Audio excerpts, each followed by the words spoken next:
வெளிச்சத்தை நோக்கி பெண்களுக்கு எதிரான வன்முறை ஒழிப்புக்கான சர்வதேச தினம் குறித்த கலந்துரையாடல். பங்கேற்கிறார்கள் ஊடகவியல் துறை உதவி பேராசிரியர் ஆர் ஹரிணி அவர்கள், ஊடகவியலாளர் எஸ் கவிதா அவர்கள், ஊடகவியலாளர் ஜி இந்துமதி அவர்கள். வணக்கம். இன்னைக்கு நம்ம பார்க்கக்கூடிய ஒரு டாபிக் என்னன்னா, நவம்பர் 25ஆம் நாள் பெண்களுக்கு எதிரான வன்முறையை ஒழிப்பதற்கான சர்வதேச தினமாக இருக்கிறது. அந்த நாள் முன்னிட்டு நம்ம இன்னைக்கு ஒரு டிஸ்கஷன் பண்ண போகிறோம். நம்மளோட இணைஞ்சிருக்காங்க 2 சிங்க பெண்கள். அவங்க மீடியா ப்ரொஃபஷனல்ஸ், பத்திரிகையாளர்களாக இந்து அண்ட் கவிதா நம்மளோட இணைஞ்சிருக்காங்க. இன்னைக்கு நம்ம பேசக்கூடிய தலைப்பு என்னன்னா, பெண்களுக்கான வன்முறை சட்டம் பற்றியும் வன்முறை என்றால் என்ன அப்படின்ற ஒரு புரிதலையும், இதற்கு நம்ம என்ன பண்ணணும், இதை எப்படி நம்ம அணுகி இதை எடுத்துகிட்டு போனோம் அப்படின்றத பற்றி தான் இந்த டிஸ்கஷன். ஸோ முதல்ல ஆரம்பிக்கிறதுக்கு முன்னாடி இந்து, கவிதா, உங்களை பற்றி ஒரு 2 வார்த்தைகள். வணக்கம், நான் கவிதா, பத்திரிகையாளர். குறிப்பாக பெண்கள் சார்ந்த பயணம் நான் ரொம்ப அதிகமாக பண்ணிகிட்ருக்கேன். பெண்கள் இதழ்களில் பணிபுரிஞ்சிருக்கேன். அதை தவிர குழந்தை வளர்ப்பு சார்ந்த ஒரு பத்திரிகையிலையும் ஒரு முக்கிய பொறுப்பில் இருந்திருக்கேன். பெண்களோட உலகத்தை ஒரு பெண்ணாக இருந்து பார்த்து அந்த விஷயங்களை பொதுவெளிக்கு எடுத்துகிட்டு போகிறது, நம்மளால் முடிஞ்ச அளவுக்கு அதுக்கு என்ன தீர்வு இருக்கோ அதை எக்ஸ்பர்ட்ஸ் கிட்டேருந்து கேட்டு வாங்கி கொடுக்கறது, அது எல்லாமே எனக்கு ரொம்ப மன நிறைவை கொடுக்குது. இந்த நிகழ்ச்சியில் பங்கேற்றதுக்கு நான் ரொம்ப மகிழ்ச்சி அடைகிறேன். வணக்கம், என்னோட பேர் இந்து. கிட்டத்தட்ட 8 வருடங்களாக நான் இந்த மீடியா துறையில் இருக்கேன். இப்போ செய்தியாளராக பணியாற்றிட்டு இருக்கேன். நான் குறிப்பாக பெண்கள், குழந்தைகள் காலநிலை மாற்றம் குறித்த செய்திகளை வழங்கிட்டு இருக்கேன். நான் ஹரிணி. நான் பெண்கள் கல்லூரியில் ஆசிரியராக பணிபுரிகிறேன். முதலில் நம்ம ஆரம்பிக்கிறது என்னன்னா, வன்முறை அப்படின்னா என்ன? வன்முறைன்றது ஒருத்தங்களுக்கு ஒரு புரிதல் இருக்கு. அதனால நம்ம ஃபர்ஸ்ட் பேசக்கூடிய ஒரு முக்கியமான தலைப்பு, வன்முறை என்றால் என்ன? என்னோட பார்வையில் வன்முறைன்றது வெறும் உடல் ரீதியான தாக்குதல் மட்டும் கிடையாது. மனதளவில் ஒரு பெண்ணை அவங்கள முடக்கிறதுமே மிகப்பெரிய வன்முறையாக தான் நான் பார்க்குறேன். அதற்கடுத்து பொருளாதார ரீதியாக அவங்கள பலவீனப்படுத்தி அவங்ககிட்ட எந்த வளங்களும் இல்லாமல் நிற்க வைக்கிறதுமே ஒரு வித வன்முறை தான். அப்புறம் இறுதியாக இப்போ அதிகமாயிட்டு இருக்க இணையவழி வன்முறையை நம்ம சொல்லலாம். இப்படி வன்முறைகள் பல வடிவங்களில் பெண்கள் பாதிக்கப்படுறாங்க. கவிதா, உங்களோட புரிதல் என்ன வன்முறை என்றால்? பொதுவாக வன்முறை அப்படின்னு சொன்னாலே அடிக்கிறது, அவங்கள துன்புறுத்துறது, இதுதான் ஒரு பொது வெளியில் நம்ம வன்முறை அப்படின்னு நம்ம நினச்சிட்டு இருக்கோம். ஆனால் ஒருத்தவங்களை எமோஷ்னலாக, அதாவது உணர்வு ரீதியாக தாக்கி அவங்கள நிலைக்குலைய வைக்கிறது ஆகப்பெரிய வன்முறை. குறிப்பாக பெண்கள் இந்த மாதிரியான வன்முறையை நிறைய சந்திச்சுட்டு இருக்காங்க. அதே மாதிரி ஒரு அச்சுறுத்துறதும் ஒரு வகையான வன்முறை. மிரட்டுறது, நீ இப்போ இதை பண்ணலைன்னா உனக்கு இது நடக்கும் அப்படின்னு சொல்லும்போது அது அடி வாங்குறதை விட ரொம்ப காயம் கொடுக்கக்கூடிய ஒரு விஷயம். அதனால் வன்முறை அப்படிங்கிறது அச்சுறுத்தல், துன்புறுத்துதல், உணர்வு ரீதியாக காயப்படுத்துதல், இது எல்லாமே அதுக்குள்ளே அடங்கும். பெண்கள் சார்ந்த வன்முறை அப்படின்னு ஏதாவது ஒரு ஸ்பெசிஃபிக்கான ஒரு டெஃபினிஷன் மாதிரி இருக்கா? இப்போ நீங்கள் வன்முறை அப்படின்னு சொன்னாலே அது யார் மேலே கட்டவிழ்த்தப்படுது அப்படிங்கிறதையும் நம்ம பார்க்கணும். ஒரு ஆண் வன்முறைக்கு ஆளாகிறது அப்படிங்கிறது இருக்குது, இல்லை நம்ம மறுக்க முடியாது. ஆனால் ஒரு பெண்ணோட ஒப்பிடும்போது அந்த ஆண்களுக்கான அந்த சதவீதம் ரொம்ப குறைவு. திருப்பி பார்த்தோம்னா இந்த சமூகத்தில் வன்முறைக்கு ஆளாகிறது பெண்கள் தான் அதிகம். அதனால் வன்முறை அப்படின்னு வரும்போது அது பெண்களோட நம்ம தொடர்பு படுத்தி பார்க்க வேண்டிய ஒரு கட்டாயத்தில் நம்ம இப்போ இருக்கோம். இந்து, உங்களுக்கு இதை பற்றின ஒரு புரிதல், இல்லை நீங்கள் செய்கிற ஒரு பணியில் இந்த கிரவுண்ட் ரிப்போர்ட்டிங், இல்லைனா நீங்கள் செய்தி எழுதும் போதும் ரிப்போர்ட் பண்ணுறப்போ ஒரு பெண் சார்ந்த வன்முறை அப்படின்றத எப்படி ரிப்போர்ட் பண்ணுவீங்க? அதுக்கு ஏதாவது ஸ்பெஷலாக ஒரு பிரிவு இருக்குமா, இல்லை ஒரு வன்முறையை ஒரு ரிப்போர்ட் பண்ணுற ஒரு காமன் ஸ்டைலில் தான் நீங்கள் பண்ணுவீங்களா, இல்லை அதுக்கு ஏதாவது ஒரு ஸ்பெசிஃபிக் ஸ்டைல் இருக்கா? இல்லை, ஸ்பெசிஃபிகேஷன்ஸ் மெத்தட்ஸ் கண்டிப்பாக இருக்குது. ஏன்னா விக்டிம் ஆகிறப்ப அவங்களுடைய தகவல்கள் நம்ம வெளிப்படையாக தெரிவிக்கக்கூடாது. அவங்க வயது உட்பட, பெயர் உட்பட, புகைப்படம், இதுலேருந்து எல்லாத்தையுமே நம்ம தவிர்த்திடணும். வெறும் அந்த சம்பவத்தை மட்டும்தான் நம்ம செய்தியாக கொடுக்கணுமே தவிர்த்து அந்த தனிப்பட்ட விவரங்களை கண்டிப்பாக கொடுக்கறது சட்டப்படி குற்றம். அதை குற்றம்னே நம்ம சட்டப்பிரிவுகள் சொல்லுது. அதை முதல்ல நம்ம தவிர்க்கணும். அந்த நடந்த நிகழ்வுகளை மட்டும்தான் நம்ம செய்தியாக தரணுமே தவிர்த்து அந்த பாதிக்கப்பட்ட பெண்ணை பற்றிய தகவல்களோ இல்லை அந்த குழந்தைகள் பற்றிய தகவல்களோ நிச்சயமாக நம்ம வழங்கக்கூடாது. இதை நம்ம முதலாக கண்டிப்பாக ஃபாலோ பண்ணணும். நீங்கள் சட்டம் பற்றி பேசினதுனால பெண்களுக்கு எதிரான வன்முறை சட்ட ரீதியாக என்ன சொல்கிறாங்க அப்படின்னா, கவிதா சொன்ன மாதிரி அச்சுறுத்தல், மற்ற வகையான வன்முறைகள் பெண்கள் ஒரு விக்டிமாக இருக்கிறதுனால அதுக்குன்னு ஒரு தனி அரசமைப்பு சட்டம் அதெல்லாம் எடுத்துகிட்டு வந்திருக்காங்க. அதோட எஃபெக்டிவ்னஸ் பார்த்தோம் அப்படின்னா ரொம்பவே எஃபெக்டிவாக தான் இருக்குது. ஆனால் என்னென்னா இதை பற்றின அவேர்னஸ், இதை பற்றின புரிதல், அறிதல் பல பெண்களுக்கு இல்லாதது. அதை வச்சு நம்ம எப்படி இதை அவேர்னஸ் ஸ்ப்ரெட் பண்ணுறதுன்றதை பார்க்குறோம். அந்த வகையில் வேறு ஏதாவது வன்முறையை நம்ம வந்து பெண்களுக்கு எதிரான வன்முறை அப்படின்றத சேர்த்துக்கலாமா? மனித கடத்தல் இல்லைனா நம்ம பாரம்பரிய வழக்குகள்னால பெண்களுக்கு எதிராக ஏதாவது ஒரு வன்முறைகள், இல்லை பிள்ளைகளுக்கு எதிராக ஏதாவது நம்ம எடுத்துகிட்டு வர முடியுமா? அதுவும் ஒரு பெண்களுக்கு எதிரான வன்முறை தானா? நிச்சயமா. ஏன்னா இப்போ பொதுவாக இப்போ விமன் அப்படின்னு வரும்போது முன்னாடி நம்ம ஒரு பெண் குழந்தைகளையும் இதில் நம்ம இன்க்ளூட் பண்ண வேண்டிய ஒரு கட்டாயத்தில் இருக்கும். ஏன்னா இன்றைக்கி ஒரு பெண் வந்து சுதந்திரமாக பொது வெளியில் இன்றைக்கி நடமாடுறது ஒரு பக்கம், தொழில்நுட்பம் எங்கேயோ போயிட்டுருக்கு.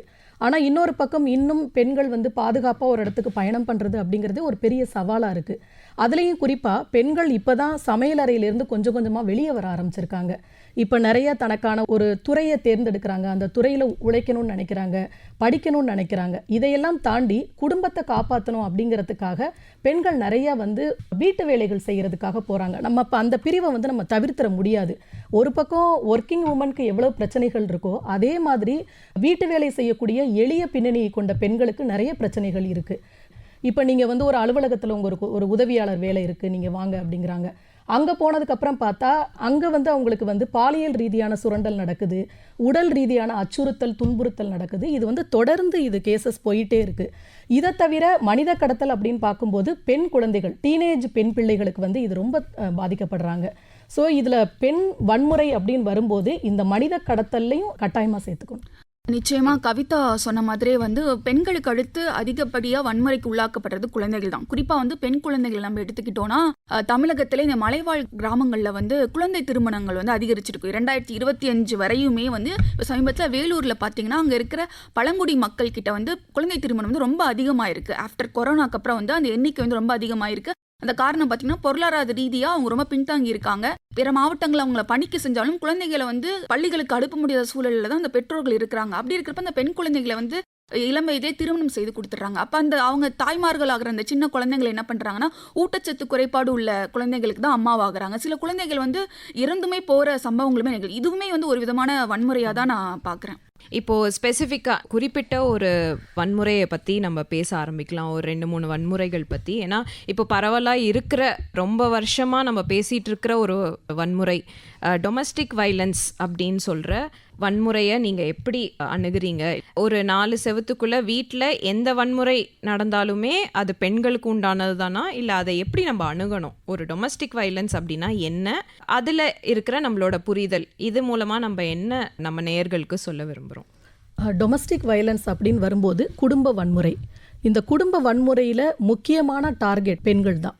இப்போ பெண்கள் ஒன்று கணவன், இல்லைனா மகன், இல்லைன்னா உறவுகள், இப்படி எல்லாராலையும் உடல் ரீதியான துன்புறுத்தலுக்கு ஆளாகிறாங்க, இல்லைனா உணர்வு ரீதியான அச்சுறுத்தலுக்கும் துன்புறுத்தலுக்கும் ஆளாகிறாங்க. இது வந்து நம்முடைய இந்தியாவை பொறுத்த வரைக்குமே இந்த டொமஸ்டிக் வைலன்ஸ் அப்படிங்கிறது வந்து ஒரு பெரிய சவாலாகவே இருந்துகிட்ருக்கு. இப்போது நம்ம தேசிய மகளிர் ஆணையம் அவங்க என்ன சொல்கிறாங்கன்னா, இந்தியாவை பொறுத்த வரையில் 3 ஒரு பெண் டொமஸ்டிக் வைலன்ஸ்க்கு ஆளாகிறாங்க. அதை வந்து தேசிய குடும்ப நல ஆய்வில் வந்து அந்த முடிவுகள் வந்து நமக்கு தெரிஞ்சிருக்கு. 2018 22 வரைக்குமான ஒரு டேட்டாஸ் எடுத்திருக்காங்க. அந்த புள்ளி விவரம் என்ன சொல்லுதுன்னா, அந்த குறிப்பிட்ட 4 ஆண்டுகளில் பெண்களுக்கு எதிரான டொமஸ்டிக் வைலன்ஸ் வந்து 12.9 விழுக்காடு அதிகரிச்சிருக்கிறதா அவங்க சொல்லியிருக்காங்க. ஸோ இந்த அளவுக்கு ஒரு பக்கம் டொமஸ்டிக் வைலன்ஸ் போய்கிட்டே இருக்கு.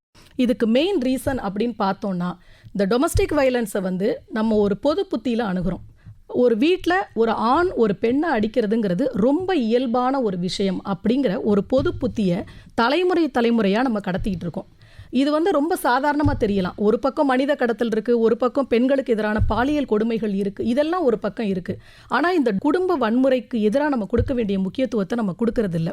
ஒரு ஆண் எப்படி வளர்க்கப்படுறானோ அதுக்கும் ஒரு குடும்ப வன்முறைக்கும் ஒரு நெருங்கிய தொடர்பு இருக்குது. உதாரணத்திற்கு ஒரு தலைமுறையாக ஒரு ஆண் ஒரு பெண்ணை அடிக்கிறத வந்து ரொம்ப இயல்பு அப்படிங்கிற மாதிரி குடும்பங்கள் கொண்டு போகிறாங்க.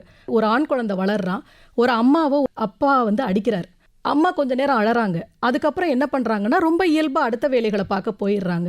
இதை பார்த்தே வளரக்கூடிய அந்த குழந்தை என்ன நினைக்குதுன்னா, ஓ அப்போ வந்து ஒரு ஆணுனா பெண்ணை அடிக்கலாம் போல இருக்கு, துன்புறுத்தலாம் போல இருக்கு, அவங்க கொஞ்ச நேரத்தில் அவங்க சரியாக்கி வந்துடுவாங்க. இதுதான் இந்த ஒரு இயல்பான நிலைமை இதுதான் பொது புத்தி. இந்த புத்தியை நம்ம கடத்திக்கிட்டே இருக்கோம். அப்போ இது மாற்றங்கள் வர்றதுக்கு முன்னாடி குடும்ப வன்முறை இருக்கக்கூடாது அப்படின்னா இதில் குடும்ப அமைப்புகள் மாற வேண்டிய ஒரு சூழல்ல இருக்கு. ஆனால் அந்த அவேர்னஸ் வந்து இன்னும் நிறைய குடும்பங்களில் ஏற்படலை. இந்து உங்களோட ஐடியா? அதாவது இந்த குடும்ப வன்முறையோட தொடர்ச்சி எதுவாக பார்க்குறேன்னா, அதில் வந்து பொருளாதார வன்முறையை நான் இங்கே இணைக்கணும்னு பார்க்குறேன். ஏன்னா ஒரு பெண் வந்து பொருளாதாரம் சார்ந்த ஒரு வலு இல்லாத இருக்கிறப்ப ஒரு அப்பாவையோ இல்லை ஒரு கணவனையோ இல்லை சகோதரனையோ சார்ந்திருக்க நிலை வந்து அவளுக்கு தொடர்ச்சியாகவே இருந்துகிட்டே இருக்குது. அப்படி இருக்கிறப்ப அவங்க வந்து அவங்களோட ஃபினான்ஷியல் ஸ்டேட்டஸ்க்காக வந்து தன் கணவன் வந்து அவங்களுக்கு அளிக்கிற அந்த உடல் ரீதியான மணல் ரீதியான அத்தனை துன்புறுத்தலையும் அவங்க தாங்கிக்கிற சூழல் இருக்குது. இப்போ சமயமாக படித்த பெண்கள் கூட வந்து அதை பொறுத்துக்கிட்டு வாழ்கிற சூழலை தான் இந்த சமூக அமைப்பு வந்து நம்மளுக்கு தொடர்ந்து வலியுறுத்திக்கிட்டே இருக்குது. அதிலிருந்து அந்த குடும்ப அமைப்புலேருந்து தனியாக விடுபட்டு தனித்து இயங்குகிற பெண்களை வந்து இந்த சமூகம் வந்து அவங்களுக்கு வேறு விதமான விமர்சனங்களை தான் அவங்க மீது வைக்கிறே தவிர்த்து அவங்கள வரவேற்கிறது இல்லை. ஒரு சட்டத்தை அணுகி அவங்க அந்த துணைக்கிட்டேருந்து பிரிந்து தனியாக வாழ்கிறாங்கன்னா அவங்கள வந்து வரவேற்கிறது இல்லை. மாறாக அவங்கள வந்து கேரக்டர் அசசினேஷன் தான் அவங்க பண்ண விரும்புகிறாங்க. அப்படி இருக்கிறப்ப இந்த காலத்து பெண்கள் கூட அந்த சட்டங்களை கையில் எடுக்கிறதுக்கு வந்து தயங்குறாங்க. விக்டிம் பிளேமிங் அப்படின்னு சொல்றது பரவலாக நடக்கிறது. இந்த டொமஸ்டிக் வைலன்ஸ் அப்படின்றதுல வரதட்சணை கொடுமை அதுவும் இதுல இன்க்ளூடடா, இல்லை இது தனி அது தனி அப்படின்னு நம்ம பேசலாமா? இல்லை இந்த குடும்ப வன்முறைக்கு கீழே தான் இந்த வரதட்சணை கொடுமையும் வருதா? இல்லை, நிச்சயமா அதில் தான் வருது. ஏன்னா இப்போ குடும்ப வன்முறையில் வந்து ஒரு முக்கிய பங்கு வந்து இந்த வரதட்சணை கொடுமை தான். இந்த கேசஸ் அப்படின்னு நம்ம பார்த்தோம்னா தேசிய மகளிர் ஆணையம் வந்து 2024ஆம் ஆண்டுக்கான தரவுகளை வெளியிட்டிருக்காங்க.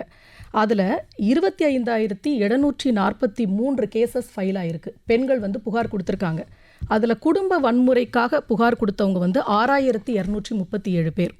இதுக்கு அடுத்த நிலையில தான் இப்போ இந்த வரதட்சணை கொடுமை இருக்குது. கிட்டத்தட்ட 4,383 வரதட்சணை கொடுமைக்கான புகார்கள் வந்து தேசிய மகளிர் ஆணையத்துக்கு வந்து போயிருக்கு.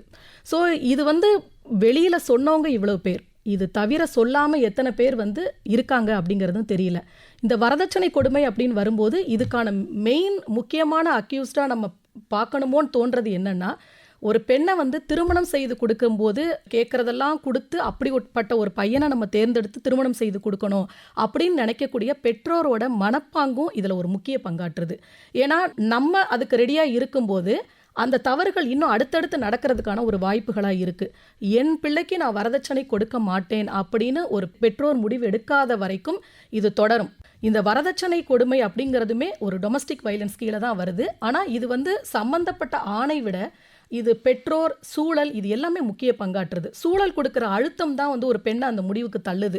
நீ எப்படி அதை உடனே கோச்சிட்டு வந்துடுவியா அம்மா வீட்டுக்கு, பிரச்சனை வந்தால் நீ நின்று பொறுத்து இருக்க மாட்டியா அப்படிங்கிற கேள்வி திரும்பி திரும்பி திரும்பி எழும்போது இந்த வரதட்சணை கொடுமைக்கு வந்து அந்த கொடுமையை அக்செப்ட் பண்ணிக்கிற ஒரு கட்டாயத்துக்கு பெண்கள் தள்ளப்படுறாங்க அப்படின்னு தான் நான் நினைக்கிறேன். எனக்கு கவிதா சொன்னதில் சில மாற்று கருத்துக்கள் இருக்குது. அதாவது வந்து நகரங்களை ஒப்பிடுகையில் வந்து கிராமங்களில் வந்து இந்த பெண்களுக்கு சட்ட புரிதல் வந்து அதிகமாக இருக்குன்னு நினைக்கிறேன்.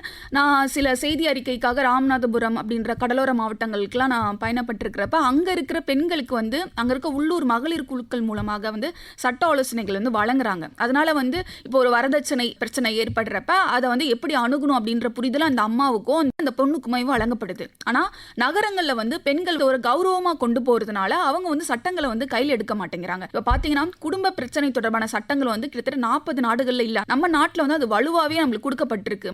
ஆனால் அந்த சட்டங்களை வந்து கையில் எடுத்துட்டு கொண்டு போகிற புரிதல் வந்து இங்கே கொஞ்சம் குறைவாக இருக்குது. ஆனால் கிராமங்களில் இப்போ வந்து அதை பற்றின புரிதல் வந்து அதிகமாக இருக்கிறது வந்து நான் ரொம்ப ஆரோக்கியமான விஷயமா பார்க்குறேன். கவிதா, இதை பற்றி நீங்கள் என்ன நினைக்கிறீங்க?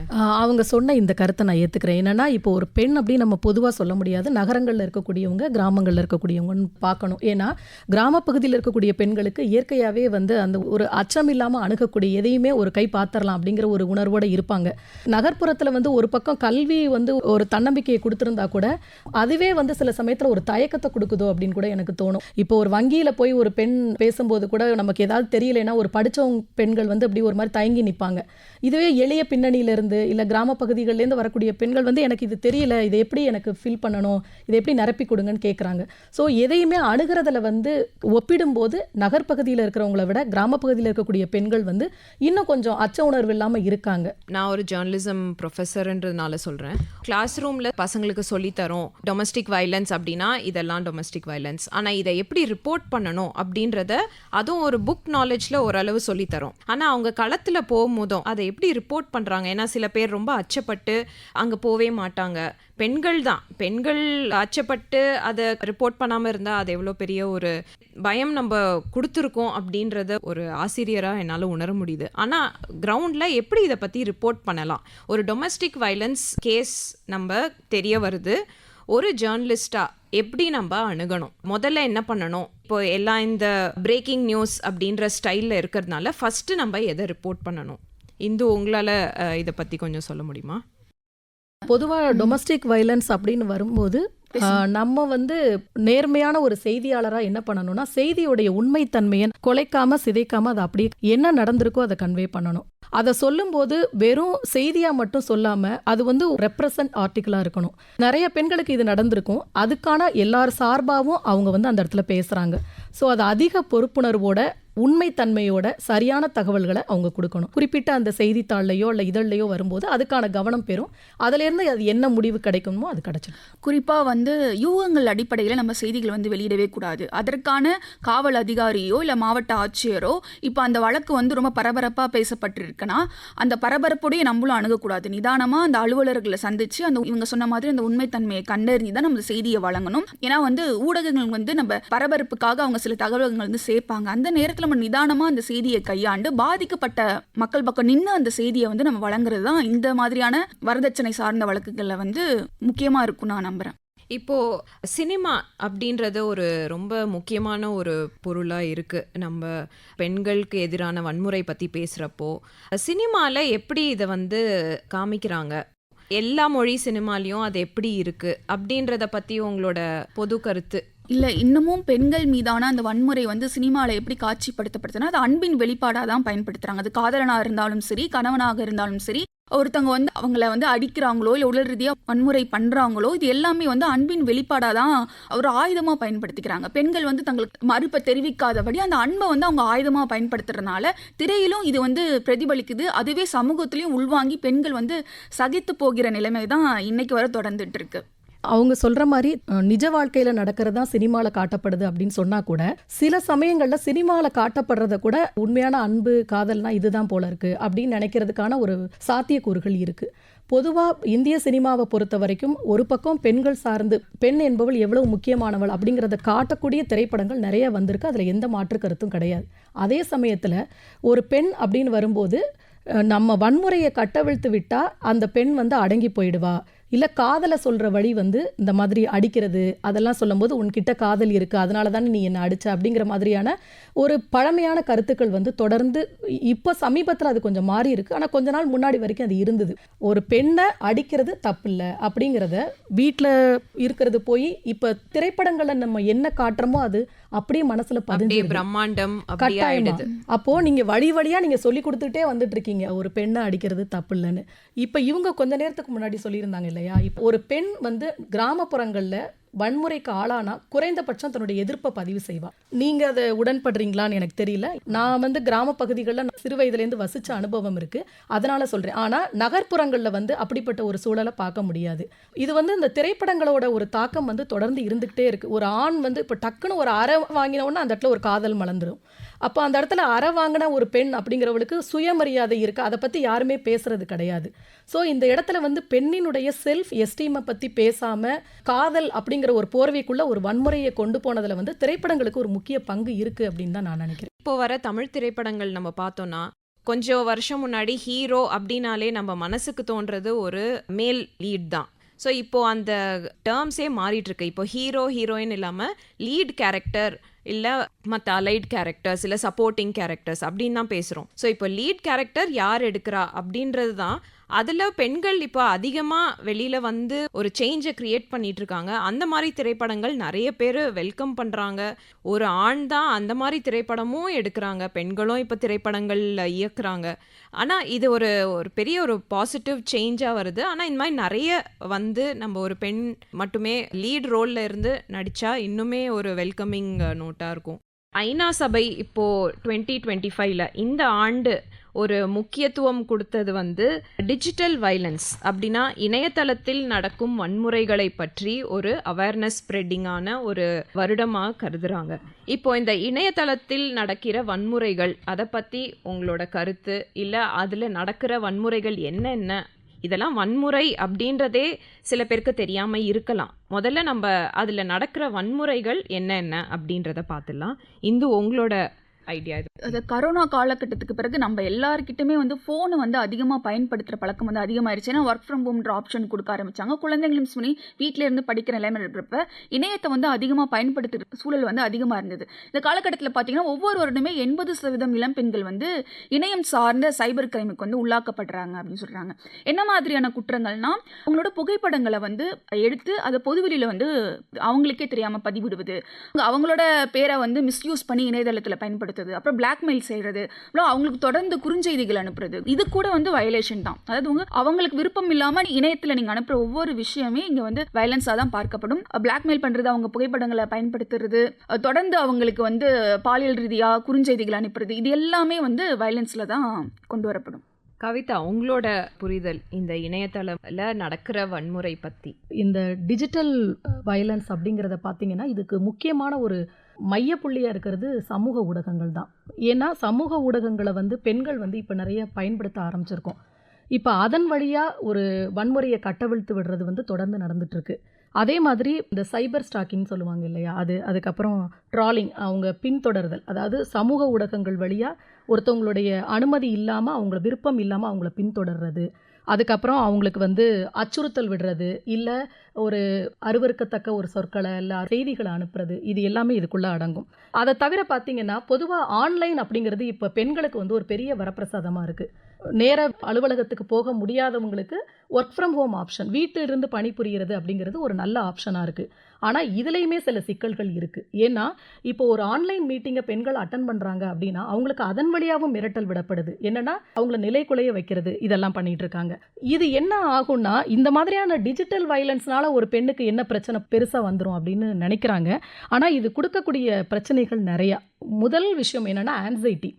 இப்போ தான் பெண்கள் வந்து குடும்ப பிரச்சனைகள், அதுக்கப்புறம் அலுவலக அழுத்தங்கள், குழந்தை வளர்ப்பு, இது எல்லாமே ஒரு ரொம்ப அவங்கள போட்டு அழுத்தும் போது இப்போ இந்த டிஜிட்டல் வயலன்ஸ் வந்து அவங்களுக்கு ரொம்ப இன்னும் அதிகமான ஒரு அழுத்தத்தை கொடுக்குது, ஆன்சைட்டியை கொடுக்குது. அதே மாதிரி சீரியஸ் மென்டல் ஹெல்த் இஷ்யூஸை கூட கொடுக்குறதா ஆய்வாளர்கள் சொல்கிறாங்க. இப்போ எல்லாரும் என்ன சொல்ல ஆரம்பிச்சிட்டாங்கன்னா, உனக்கு தான் வருதில்ல ஒரு ப்ராப்ளம், நீயே அதை பயன்படுத்துகிற. இப்போ இந்த மாதிரியான ஒரு கேள்வி அதிகமாயிடுச்சு. உனக்கு இரவு நேரத்தில் பாதுகாப்பு இல்லைங்கிற, ஏன் அந்த இடத்துக்கு போகிற? உனக்கு தான் ப்ராப்ளம் இருக்கே, நீ ஏன் அதை பண்ணுற? அதாவது அந்த ப்ராப்ளம் இல்லாத ஒரு சூழலில் ஒரு பெண்ணை இருக்க வைக்கிறதுக்கு தேவையான நடவடிக்கைகளை இந்த சமூகம் எடுக்கிறதுக்கு யோசிக்குது. அதுக்கு பதிலாக நீ ஏன் போகிற, நீ ஏன் பயன்படுத்துகிற? இப்போ என்ன ஆயிடுதுன்னா, கொஞ்சம் கொஞ்சமாக இப்போ பெண்கள் வந்து டிஜிட்டல் உலகத்தை வந்து அதிகமாக பயன்படுத்த ஆரம்பிக்கிறாங்க, ஆன்லைன் பிஸ்னஸ் பண்ணுறாங்க. இப்போது நல்லா ஸ்மூத்தாக போயிட்டே இருக்கும்போது அவங்களுக்கு திடீர்னு ஒரு கமெண்ட்ஸில் வந்து ஒரு அருவருக்கத்தக்க ஒரு கமெண்ட் வரும்போது வீட்டில் இருக்கவங்க அடுத்து கேள்வி கேட்குறாங்க.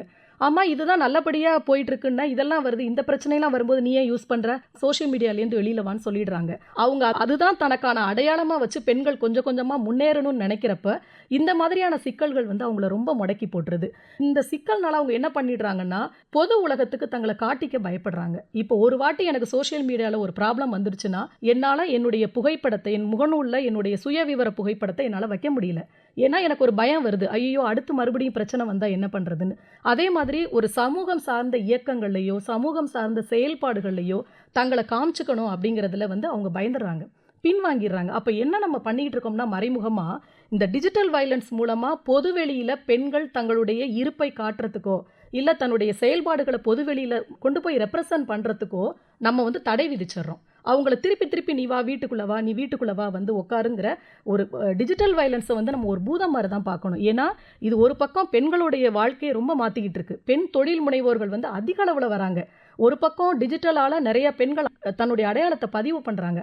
ஆனால் இன்னொரு பக்கம் அதே டிஜிட்டல் வயலன்ஸ்னால பெண்கள் சுருங்கி போகிறாங்க. குறிப்பாக டீனேஜ் குழந்தைகள். டிஜிட்டல் வயலன்ஸ் நடக்குதுன்னா அதுக்கான கைட்லைன்ஸ் வந்து இன்னும் நல்ல தீவிரமாக இல்லையோ அப்படிங்கிற ஒரு கேள்வி இந்த இடத்துல எழுது. ஆனால் எனக்கு இதில் சில மாற்று கருத்துக்கள் இருக்குது. சைபர் கிரைமை வந்து ரிப்போர்ட் பண்ணுறதுக்கான அணுகுமுறைகளை வந்து நம்மளுக்கு வந்து ரொம்ப ஈஸியாக தான் கொடுத்துருக்காங்க. அதற்கான நம்பருமே வழங்கப்பட்டிருக்கு. அதுவும் இல்லாமல் நம்ம சட்டப்பிரிவு 66, 67, 61 வந்து சைபர் கிரைமால் பாதிக்கப்படுற பெண்களுக்கு வந்து முழு பாதுகாப்பு அளிக்கிற மாதிரி தான் இருக்குது. ஆனால் என்னென்னா இது வந்து சில அலுவலர்கள் வந்து இந்த சட்டத்தை வந்து பாதுகாப்பாக கொண்டு வர பெண்களோட புரிதலை வந்து அவங்களுக்கு அந்த அலுவலர்களுக்கு இல்லாமல் இருக்குது. ஏன்னா வந்து ஒரு புகைப்படத்தை வந்து பொதுவெளியில் பதியறதையோ அவங்க வந்து ஒரு பெரிய குற்றமாக பார்க்குதில்ல. இதெல்லாம் கொலையாமா நடந்துருச்சு, அவங்களுக்கு ஏதாவது அவங்க துன்புறுத்தல் பண்ணிட்டாங்களா, இல்லை அதுக்குன்னு கொஞ்சம் காலம் ஆகும் அப்படின்னு நீடிக்கிற காலம் வந்து தான் பெண்களுக்கான அந்த மன அழுத்தத்தை தருது. நம்மளுக்கு சட்டங்கள் தான் பாதுகாப்பாக இருக்குது, ஆனால் அதற்கான சொல்யூஷனுக்கான காலம் வந்து இங்கே கொஞ்சம் அதிகமாக இருக்கிறதுனால இவங்க சொன்ன மாதிரி பெண்கள் வந்து பாதிக்கப்படுறாங்க. அந்த சட்டங்களை வந்து இன்னும் கொஞ்சம் தீவிரமாக அந்த விஷயங்களை முடிக்கிற மாதிரி நம்ம பண்ணிட்டாங்கன்னா இந்த அளவுக்கு பெண்கள் பாதிக்கப்பட மாட்டாங்க அப்படின்னு நான் நினைக்கிறேன்.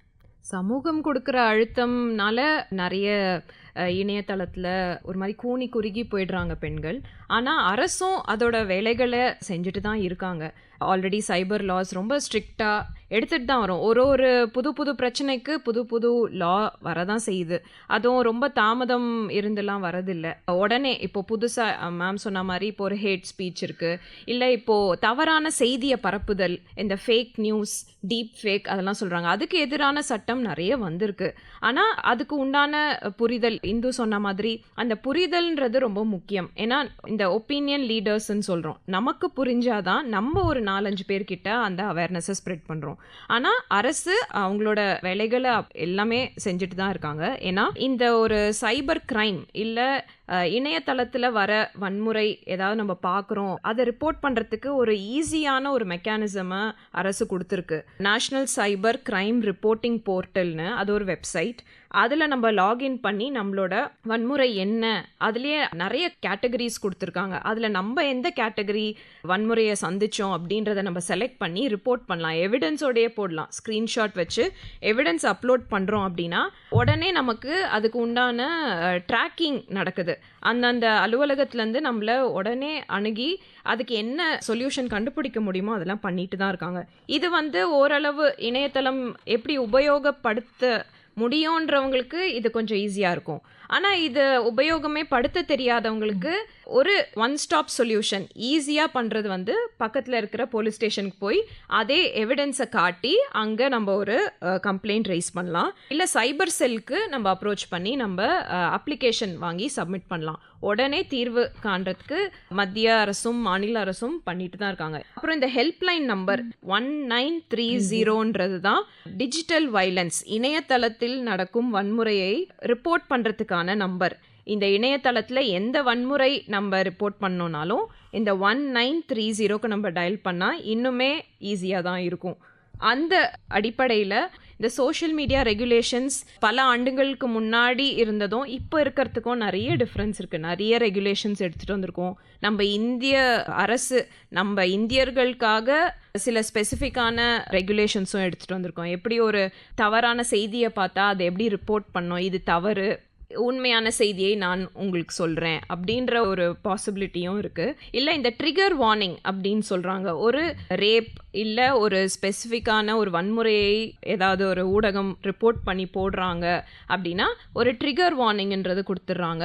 வீடியோ பார்க்கறதுக்கு முன்னாடி மனதளவில் நம்ம அதுக்கு ரெடியா அப்படின்றத கேட்டுட்டு ரெடினா அந்த வீடியோவை பார்க்கலாம், இல்லை ஃபோட்டோவை பார்க்கலாம். ஸோ இந்த மாதிரி ரெகுலேஷன்ஸ் ரொம்ப ஸ்பெசிஃபிக்காக இந்தியாவில் மட்டும்தான் இருக்குது. ஏன்னா இப்போ தான் அரசும் அதை வந்து ஆதரித்து ஒரு சென்சிட்டிவிட்டியை ஸ்ப்ரெட் பண்ணுறாங்க. இது ஒரு முக்கியமான பங்காக நான் நினைக்கிறேன். மேம், இதையும் தாண்டி இப்போது பொதுவாக டிஜிட்டல் வயலன்ஸ் அப்படின்னு வரும்போது பெண்கள் வந்து சில எளிமையான விஷயங்களை வந்து ஃபாலோ பண்ணணும். என்னென்னா, பொதுவாக ஒரு சமூக ஊடகங்களை பயன்படுத்துகிறோம் அப்படின்னா ஏதோ ஒரு பிரச்சனை வருது, ஒரு அப்யூஸ்மெண்ட் நடக்கிற மாதிரி இருக்குது, யாரோ வந்து நம்மளை வந்து அதில் ஃபாலோ பண்ணுறாங்க, உங்களோட சம்மந்தம் இல்லாமல் உங்கள் கூட தொடர்பு கொள்கிறாங்க, ஒரு அருவருக்கத்தக்க செய்திகளை அனுப்புகிறாங்க அப்படின்னா முதல்ல பண்ண வேண்டியது பயத்தை விட்டுறணும். உங்கள் மனசுக்குள்ளேயே வச்சுக்காம உங்களுடைய ட்ரஸ்டட் ஃபேமிலி மெம்பர்ஸ், நீங்கள் நம்பக்கூடிய உங்களுடைய குடும்ப உறுப்பினர்கள் அல்லது நீங்கள் ரொம்ப நம்பக்கூடிய நண்பர்கள், அது வந்து ஏன் ரொம்ப நம்பக்கூடியங்கிறோன்னா நம்ம சொல்லக்கூடிய ஆள் நம்பகமாக இருந்தால் மட்டும்தான் இது சரியான பாதையில் பயணிக்க முடியும். ஸோ அவங்கக்கிட்ட இதை கம்யூனிகேட் பண்ணணும். அதை கம்யூனிகேட் பண்ணிவிட்டு அவங்க மூலமாக இதை அடுத்து நம்ம எப்படி இதை கொண்டு போகலாம் அப்படிங்கிற ஒரு ஆலோசனையை கேட்கணும். அதுக்கப்புறமும் பாதிக்கப்படும் போது பயந்து பின்வாங்கிடாமல் யாராவது உங்களுக்கு ஒரு செய்தியை அனுப்புகிறாங்க அப்படின்னு சொன்னால் இந்த செய்தியை இனிமேல் நீங்கள் அனுப்பாதீங்க, எனக்கு இதில் உடன்பாடு இல்லை, எனக்கு இதில் விருப்பம் இல்லை, நீங்கள் பண்ணுறது தப்புங்கிற எதிர்ப்பை அந்த இதில் பதிவு பண்ணணும். 3வது, அதுக்கப்புறமும் இந்த தொடருது அப்படின்னு சொன்னால் முழுக்க முழுக்க அந்த சம்மந்தப்பட்ட நபரோட அத்தனை சோஷியல் மீடியா இதுவும் பிளாக் பண்ணிடணும். அதுக்கு அப்புறமா இது வரைக்கும் பாதிக்கப்பட்ட செய்திகள் இருக்கும் இல்லையா, அதெல்லாம் ஸ்க்ரீன்ஷாட் எடுத்து வச்சுக்கலாம், இமெயில் பண்ணி வச்சுக்கலாம், இமேஜஸை சேவ் பண்ணி வச்சுக்கணும். அப்புறமா சைபர் கிரைமில் புகார் அளிக்கலாம், அல்லது உங்களுடைய வீட்டுக்கு அருகில் இருக்கக்கூடிய காவல் நிலையத்தை அணுகி எனக்கு இந்த பிரச்சனை இருக்குது, இதுக்கு எனக்கு ஒரு சொல்யூஷன் வேணும்னு கேட்கலாம். ஸோ ஒரு பிரச்சனை வரும்போது அப்படியே முடங்கி போயிடாமல் அதுக்கு என்ன பண்ணணும்னு கொஞ்சம் உட்காந்து யோசித்து அதை சில ஃபாலோஅப்ஸை பண்ணணும்னா நமக்கு தேவையான இது கிடைக்கும். அது மட்டும் இல்லாமல் இதனால் உங்களுக்கு நேர விரயம் அப்படிலாம் ஏற்படும்னு நினச்சிங்கன்னா உங்களுக்கு சுய விழிப்புணர்வு இருக்கணும். இணையம் சார்ந்து இந்த விஷயங்களை பகிரலாம், இந்த புகைப்படத்தை பகிரலாம் அப்படின்ற ஒரு சுய விழிப்புணர்வு இருக்கணும். எல்லா நேரங்களும் நம்ம எல்லா பண்ணுற விஷயங்களையும் நம்ம இணையத்தில் போடுன்ற அவசியம் இல்லை. அந்த சுய விழிப்புணர்வு இருந்தால் நீங்கள் பாதிக்கப்படாமல் இருக்கலாம், இந்த மாதிரி விஷயங்கள்லாம் உள்ளுக்கு போகாமல் இருக்கலாம். அப்படி இல்லைன்னா நம்ம நேர்படையாக ரொம்ப தைரியமாக அணுகணும் அப்படின்னு நினைச்சீங்கன்னா நம்ம வெளிப்படையாக இந்த மாதிரியான சட்ட உதவிகளை நாடி நம்ம இதை ஈஸியாக எதிர்கொள்ளலாம் அப்படின்னு நான் நினைக்கிறேன். இந்த தவறான செய்தின்னு பார்க்குறப்போ டீப் ஃபேக் அப்படின்றத ஐடென்டிஃபை பண்ணணும். டீப் ஃபேக்குன்றது நம்மளை பற்றி ஒரு தவறான செய்தி வீடியோ ஃபார்மேட்டில் நம்ம போடுறாங்க, இல்லை எப்படியோ அது ரிலீஸ் ஆகுது அப்படின்னா அதை என்ன பண்ணணும், உடனே கவிதா சொன்ன மாதிரி பயப்படாமல் இதை எப்படி நம்ம அணுகணும். அது மட்டும் இல்லாமல் இந்த ஆர்டிஃபிஷியல் இன்டெலிஜென்ஸ் செயற்கை நுண்ணறிவு தளங்களில் நம்ம புகைப்படங்களை பதிவேற்றிருக்கிறப்ப நம்மளுக்கு அதுக்குள்ள லிமிட்டேஷன் நம்ம தெரிஞ்சுக்கணும். எல்லா புகைப்படங்களையும் அந்த இணையதளங்களை அனுப்புறதுக்கு முன்னாடி நம்மளுக்கான இந்த வரையறை வகுத்துக்கிட்டோம்னா அந்த ஆபத்தில் நம்மளே போய் சிக்கிறத நம்ம தவிர்த்துக்கலாம். அது ரொம்ப முக்கியமான பாயிண்ட் நீங்கள் சொன்னது. ஆர்டிஃபிஷியல் இன்டெலிஜென்ஸ் முக்கியமான ஒரு பாயிண்ட். அதில் என்னன்னா புது ஒரு ஃபீச்சர் வருது, நம்மளும் ட்ரை பண்ணி பார்க்கலாம், எல்லாரும் ட்ரை பண்ணுறாங்க, ட்ரை பண்ணி பார்க்கலாம். ஆனால் அதுக்கு உண்டான என்ன ரிஸ்க் இருக்கோ அதை தெரிஞ்சுக்கிட்டு நம்ம ட்ரை பண்ணுறது பெட்டர். அந்த ரிஸ்க் எப்படி நம்ம தெரிஞ்சுக்கலாம், அவங்க கொடுக்குற அந்த பாயிண்ட்ஸில் கைட்லைன்ஸில் நல்லா ஈஸியாகவே புரிகிற மாதிரி இருக்குது. ஸோ இந்த கைட்லைன்ஸை முதல்ல படிச்சுட்டு எல்லாத்துக்கும் ஐ அக்ரி அண்ட் கண்டினியூன்னு கொடுக்காம நம்ம அதை பொறுமையாக படித்து அதோட ரிஸ்க் என்னன்றதை தெரிஞ்சுக்கிட்டு அதுக்கப்புறம் நம்ம அதை யூஸ் பண்ணினா பெட்டராக இருக்கும். இப்போ பெண்கள் அதிகமாக வேலைக்கு போகிறதுனால ஒரு ஆர்கனைஸ் செக்டர் இல்லை அன்ஆர்கனைஸ் செக்டர் எதுவாக இருந்தாலுமே ஒரு வேலைக்கு போகும் பெண் அங்கே ஒர்க் பிளேஸ் வைலன்ஸ், அந்த வேலை பார்க்கும் இடத்தில் நடக்கும் வன்முறைகள், அதை பற்றின புரிதல் நமக்கு என்ன இருக்கணும்? பணியிடத்தில் எதிர்கொள்ளக்கூடிய வன்முறைகள் அப்படின்னு பார்த்தோம்னா இன்னைக்கு ரொம்ப இது கவனிக்கப்பட வேண்டிய ஒன்று. ஒரு பக்கம் டொமஸ்டிக் வைலன்ஸ், குடும்ப வன்முறை பெண்களுக்கு எவ்வளவு பிரச்சனைகளை உண்டாக்குதோ அது அளவுக்கு அதே கொஞ்சம் கூட குறையாம வேலை செய்யக்கூடிய பணியிடங்களில் பெண்கள் சந்திக்கக்கூடிய வன்முறைகள் ஏராளம். இப்போ நம்ம திருப்பி என்ன பேசுவோம்னா வன்முறைனா அடிக்கிறது தானே, அதில் எப்படி பணியிடத்தில் ஒரு பெண் அதை சந்திக்கிறான்னு. அது சந்திக்கக்கூடிய விழுக்காடு குறைவாக இருந்தாலும் அந்த உணர்வு ரீதியாக உளவியல் ரீதியாக நிறைய பிரச்சனைகளை வேலைக்கு செல்லக்கூடிய பெண்கள் சந்திக்கிறாங்க. உதாரணத்துக்கு சொல்லணும்னா வாய்மொழியில், அதாவது பேசக்கூடிய சொற்களில் ரொம்ப அப்யூசிவான வார்த்தைகளை பயன்படுத்துறது, அதன் மூலமாக மிரட்டுறது, அச்சுறுத்துறது, அப்புறம் பாலியல் சீண்டல்கள், இதுவும் அதில் முக்கியமான ஒரு பங்காற்றுது. இப்போ இந்த பாலியல் சீண்டல்கள் வரும்போது அந்த பெண் அதை எதிர்த்து ஒரு கேள்வி கேட்குறா அப்படின்னா அந்த வேலை செய்யக்கூடிய பணியிடத்தில் சரியான ஒரு ஆதரவு இருந்தால், ஒரு சப்போர்ட் இருந்தால் அந்த பெண்ணால் அதை தொடர்ந்து அதை ஃபேஸ் பண்ணிவிட்டு அதே இடத்துல பணியை தொடர முடியுது. நிறைய இடங்களில் பெண்களுக்கு அந்த ஆதரவு கிடைக்காததுனால ஒரு இடத்துல ஒரு பாலியல் தொந்தரவு வரும்போது முடிந்த அளவுக்கு போராடி அந்த வேலையை தக்க வைக்கணும்னு நினைக்கிறோம். ஆனால் ஒரு கட்டத்தில் முடியாமல் போகும்போது அந்த வேலையை விட்டுட்டு வந்துடலாம் அப்படின்னு ஒரு துறை அப்படியே முடக்கி போடுற ஒரு சூழலை அது உண்டாக்கிடுது. இது முக்கியமான ஒரு காரணம் அப்படிங்கிறத பார்த்தோன்னா பணியிடங்களில் பெண்கள் சந்திக்கக்கூடிய இந்த மாதிரியான பாலியல் தொந்தரவுகள், இல்லை ஒரு பாலியல் சீண்டல்கள், அப்புறம் ஒரு மரியாதை குறைவாக நடத்தப்படுறதும் நிறைய இடங்களில் நடக்குது. நம்ம வன்முறை அப்படிங்கிற ஒரு கேட்டகரியில் வரும்போது நம்ம ஒரு பெண் பாலியல் சீண்டலுக்கு ஆளாகணும், இல்லைன்னா ஒரு அடிக்கணும், இல்லை துன்புறுத்தணும், ஒரு ஆண் இருக்கணும் அப்படின்றது இல்லை. பெண்கள் மட்டுமே இருக்கும் அலுவலகத்தில் கூட வன்முறைகள் நடக்குது. ஒரு பெண் ஒரு ஆணுக்கு நிகராக என்னதான் வேலை செஞ்சாலும் சரிசமமா அந்த துறை சார்ந்த உயர் பொறுப்புகளை அடையணும் அப்படின்னு நினைக்கிறப்ப அந்த இடத்துல நிறைய சவால்களை சந்திக்க வேண்டியது இருக்கு. நீங்கள் ஒரு பெண் தானே, நீங்கள் வந்து 6 மணி ஆயிடுச்சுன்னா வீட்டுக்கு போயிடுவீங்க, நீங்கள் எப்படி எங்களோட போட்டி போட முடியும்னு கேட்கக்கூடிய, அதாவது ஒட்டுமொத்தமாக ஆண்கள் சமூகத்தை குறை சொல்லலை, ஒரு பெண்ணை வந்து சமமாக மதித்து உயர்த்துற ஆண்கள் நிறைய பேர் இருக்காங்க. அதே அளவுக்கு பெண்கள் வந்து துறை சார்ந்த ஒரு உயர் பொறுப்புகளை அடையணும்னு நினைக்கிறப்ப அதுக்கு முட்டுக்கட்டை போட்டு உளவியல் ரீதியாக துன்புறுத்தி அந்த மாதிரியான சூழலையும் பெண்கள் சந்திக்க நேரிடுது. அதுவும் அந்த வன்முறைக்குள்ளே தான் வருது. அப்போது இந்த பெண்கள் வந்து இந்த மாதிரி துறை சார்ந்து சந்திக்கக்கூடிய பிரச்சனைகளுக்கு என்னதான் தீர்வு அப்படின்னு யோசிக்கும் போது என் மனசுக்கு என்ன தோணுதுன்னா, ஒரு கிளியரான தெளிவான கொள்கை வழிகாட்டு நெறிமுறைகள் நிறுவனங்களில் அமைக்கப்படணும். இதுக்கான சட்டங்கள் வந்து நல்லா தீவிரமாக்கணும். இப்போ ஒரு பெண்ணுக்கு வந்து ஒரு பாலியல் ரீதியான தொந்தரவு இருக்கு, இல்லை ஒரு துறை சார்ந்து ஒரு மன உளைச்சல்கள் இருக்கலாம், மன அழுத்தங்கள் கூட இருக்கக்கூடிய சக பணியாளர்களால் ஏற்படலாம். அதை முதல்ல காது கொடுத்து கேட்கறதுக்கு அந்த நிறுவனத்தில் ஒருத்தவங்க இருக்கணும். அப்போ மட்டும்தான் என்னுடைய பிரச்சனை என்ன அப்படிங்கிறத சொல்ல முடியும்.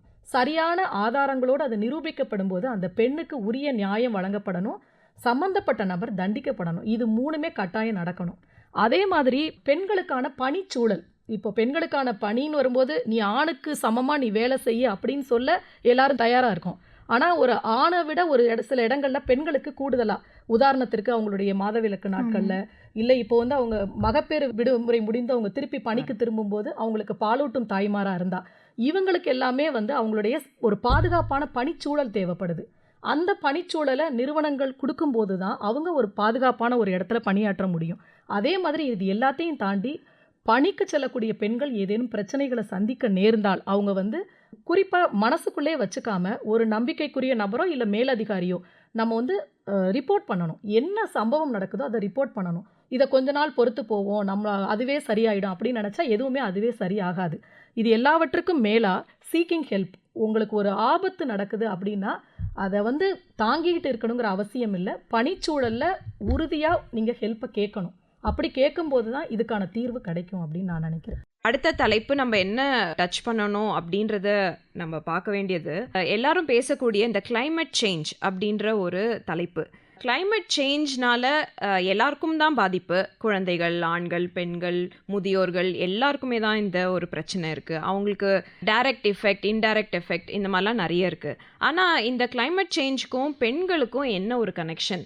இந்த உங்களோட செக்டரில் நீங்கள் இதை பற்றி climate சேஞ்ச் பற்றி ரிப்போர்ட் பண்ணுற ஒரு பத்திரிகையாளர், இதை பற்றின உங்களோட புரிதல் என்ன? காலநிலை மாற்றத்தால் மிகவும் பாதிக்கப்படுற அந்த பட்டியல் வரிசையில முதல்ல இருக்கிறது பார்த்தீங்கன்னா பெண்கள் தான். ஏன்னா வந்து அதுவும் குறிப்பாக கிராமப்புறங்களில் இருக்கிற பெண்கள் தான் அதிகமாக பாதிக்கப்படுறாங்க. ஏன்னா வந்து இந்த வறட்சி காலங்கள், இப்போ ராமநாதபுரம் இந்த மாதிரி வாட்டர் ஸ்கேசிட்டி இருக்கிற பகுதிகளில் பார்த்தீங்கன்னா அந்த பெண்களோட பெரும்பான்மையான வாழ்க்கை வந்து தண்ணீரை சார்ந்து தான் இருக்குது. ஒரு நாளைக்கு கிட்டத்தட்ட 8 மணி நேரம், அதாவது கோடை காலங்களை சொல்கிறேன், மே மாதம் இந்த மாதிரி மாதங்களை வந்து தண்ணீர் தான் அவங்க வாழ்க்கைக்கான பயணமாகவே இருந்துட்டு இருக்கு. அந்த தள்ளுவண்டி நீங்கள் இந்த படத்துலலாம் பார்த்துருப்பீங்க. இந்த தள்ளுவண்டியை கூட்டு நடந்துக்கிட்டே இருப்பாங்க. ஒரு நாளைக்கு கிட்டத்தட்ட 12 மணி நேரம் வெயிட் பண்ணிட்டு இருப்பாங்க. அந்த ஊரணின்னு சொல்லுவாங்க. அதில் வந்து இந்த சேத்தான் கொட்டைன்னு சொல்லிட்டு அதில் தேய்ச்சி அந்த தண்ணியை யூஸ் பண்ணுவாங்க. அது இல்லைன்னா கிணறு அமைச்சு, இந்த கடற்கரை பகுதியில் கிணறு அமைச்சு அதில் தண்ணி எடுப்பாங்க. அதுலேயுமே உப்பு தண்ணியாக இருக்கும், கடல் தண்ணீர் கலந்துருக்கிற சூழலுமே இருக்குது. இந்த மாதிரியான பிரச்சனைகளை, அவங்களுக்கு வந்து உடல் ரீதியான பிரச்சனைகளை வந்து நான் அதிகமாக பார்த்தேன் அந்த பெண்களிடம். அதாவது வந்து இந்த கல்லீரல் சார்ந்த பிரச்சனைகள், இடுப்பில் வந்து இறப்பை இறங்கிரும், இந்த மாதிரியான பிரச்சனைகள். அதுக்கப்புறம் வந்து குழந்தையோடு இருந்தாங்கன்னா அந்த கருசிதைவு ஏற்படுகிற வாய்ப்புகளுமே வந்து சில பேருக்கு நடந்திருக்கு. அப்போ வந்து காலநிலை மாற்றத்தால் அதிகமாக பாதிக்கப்படுறது வந்து பெண்களாக இருக்காங்க. அதுவும் இல்லாமல் வந்து விவசாயத்துறையில் இருக்க பெண்கள் இருக்காங்க இல்லையா? முன்னெல்லாம் வந்து பெருமழை பெய்யுதுன்னா அதுக்கான அது எந்த அளவுக்கு பெய்யும் அப்படின்ற ஒரு புரிதல் இருந்தது. ஆனால் இந்த காலநிலை மாற்றத்தினால பெரும் மழை, பெரும் வெள்ளம் ஏற்படுது. அப்போனால கணிக்க முடியல. துல்லியமாக தகவல் அளித்தாலும் சில நேரங்களில் அந்த துல்லியம் வந்து தவறுறப்ப அந்த பெண் விவசாயிகள் பெரிதும் பாதிக்கப்படுறாங்க. இப்போ தமிழகத்தை எடுத்துக்கிட்டிங்கன்னா 60% பெண் விவசாயிகள் இருக்காங்க. பெரும்பாலானவர்கள்கிட்ட லேண்ட் கிடையாது. அவங்க குத்தகைக்கு எடுத்து தான் வந்து நிலத்தை வந்து அவங்க விவசாயம் பார்ப்பாங்க. மோஸ்ட்லி பார்த்தீங்கன்னா இந்த கிளைமேட் சேஞ்ச் ரெசிலியன்ட்னு சொல்லுவாங்க. அதாவது காலநிலை மாற்றத்தை தாங்குற விதைகள். அது வந்து ரொம்ப மழை அடித்தாலும் அந்த பயிர் தாங்கணும், அந்த மாதிரியான விஷயங்களை தான் அவங்க பயிரிடுவாங்க. ஆனால் இந்த காலநிலை மாற்றம் வந்து அந்த பயிர்களையே பாதிக்கிற சூழல் தான் அவங்களுக்கு இருக்குது. அப்போ அது குறித்த விழிப்புணர்வு வந்து அந்த பெண்களுக்கு வந்து வழங்கப்படணும். அப்படி வழங்கப்படணும் இந்த காலநிலை மாற்றத்தை வந்து அவங்க சர்வைவ் ஆகிறதுக்கு நிறைய வாய்ப்புகள் இருக்குது. அதுவும் இல்லாமல் விவசாயத்துறை பற்றி சொன்னதுனால நான் சொல்கிறேன், அங்கே கூலிகள் இருக்கு இல்லையா? பெரும்பாலும் 60% பெண் கூலிகள் தான் இருப்பாங்க, விவசாய கூலிகளாக. அப்படி இருக்கிறப்ப ஆண்களுக்கான வழங்கப்படுற கூலி வந்து பெண்களுக்கு வழங்கப்படுறது கிடையாது. ஆண்களுக்கு 600 ரூபா ஒரு நாளைக்கு கொடுக்குறாங்கன்னா பெண்களுக்கு அதோட இன்னைக்கு 450 அந்த மாதிரி தான் இருந்துட்டு இருக்கு. அப்போ வந்து தொடர்ச்சியா விவசாய துறையில அந்த உணவு பாதுகாப்புக்கு முதுகெலும்பா இருக்கிற பெண் விவசாயிகளுக்கான அங்கீகாரம் வந்து இங்க மறுக்கப்படுது. இதை விட ஒரு விதமான வன்முறையாக தான் நான் பார்க்குறேன். அவங்களுக்கான சம வாய்ப்பு வந்து இங்கே வழங்கப்படணும். இந்த விவகாரத்தில் வந்து அரசு நிறைய உதவிகள் செஞ்சுட்டு இருக்காங்க. இப்போ பார்த்தீங்கன்னா MSRF அவங்களோட இணைந்து வந்து டான்கா அப்படின்னு ஒரு பெரிய ராட்சத தொட்டி அங்கே அமைச்சிருக்காங்க. அதன் மூலமா அங்கே இருக்க சுற்றி இருக்கிற 25 கடலோர மாவட்டங்கள் வந்து பயன்பெறுது. ஆனால் ரொம்ப இன்டீரியராக உள்ள நீங்கள் போக போக அந்த பெண்களுக்கான பிரச்சனைகள் வந்து தொடர்ந்துகிட்டே தான் இருக்கு. அப்ப அரசு வந்து அதுல இன்னும் கொஞ்சம் கூடுதல் கவனம் செலுத்துறப்ப இந்த பிரச்சனைகள் வந்து படிப்படியா குறையறதுக்கான வாய்ப்பு ஏற்படும் நான் நம்புறேன். இந்த கலந்தாய்வு எல்லாருக்கும் ஒரு விழிப்புணர்வு கொடுத்த ஒரு கலந்தாய்வா இருக்கும்னு நான் நம்புறேன். இந்த elimination of violence against women அந்த நாள் சர்வதேச தினம் நவம்பர் 25ஆம் நாள் அன்னைக்கு நமக்கு ஒரு அவேர்னஸ் கிடைச்சது. பல துறைகள்ல இருந்து ஒரு இந்த கலந்தாய்வுனால நமக்கு ஒரு அவேர்னஸ் வந்திருக்கு அப்படின்றத நான் நம்புறேன். இந்த நிகழ்ச்சி மூலமா வன்முறை அப்படிங்கறத வந்து ஒரு பொது வார்த்தைக்குள்ள அடக்கிடாம அதுக்குள்ள எத்தனை விஷயங்கள் இருக்கு அப்படிங்கறத பகிர்ந்துக்கவும் சக பத்திரிகையாளர்கள் கிட்ட இருந்து நிறைய கத்துக்கவும் ஒரு நல்ல வாய்ப்பு கொடுத்த உங்க எல்லோருக்கும் நன்றி.